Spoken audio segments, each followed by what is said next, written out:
Faire un questionnaire en ligne. J'aimerais bien me lancer en classe inversée, mais comment être sûr que tous les élèves ont vu les ressources? Comment m'assurer que tous ont compris la leçon et comment cibler leurs difficultés s'ils ne sont pas en face de moi? Et puis, comment savoir ce que je dois reprendre en classe? Quels sont les points qu'ils n'ont pas compris? Il paraît qu'il existe des questionnaires à remplir en ligne. Comment rendre ces questionnaires accessibles? Il existe plusieurs outils. Les ENT, les outils Google, comme Google Forms, ou alors d'autres outils comme Edpuzzle. Aucun de ces outils n'est parfait.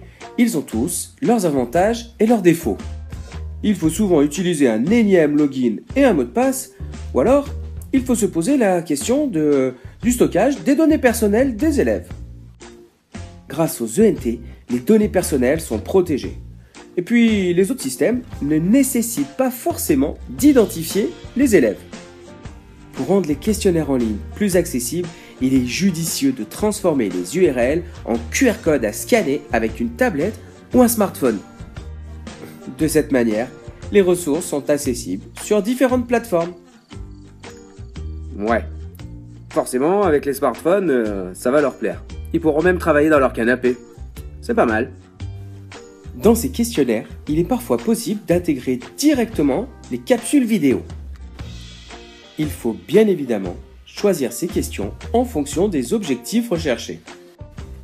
Bien qu'il n'y ait pas de règle particulière, il paraît intéressant de prendre les questions dans l'ordre de la vidéo, de choisir des questions simples et courtes, de proposer des questions à choix multiples, et puis de laisser des espaces de dialogue pour que l'élève puisse poser ses questions qui seront ensuite reprises en classe. Il est très important de laisser à l'élève la possibilité d'accéder aux bonnes réponses. Car avoir un feedback immédiat et avoir la possibilité de corriger ses erreurs est rassurant et structurant pour nos élèves.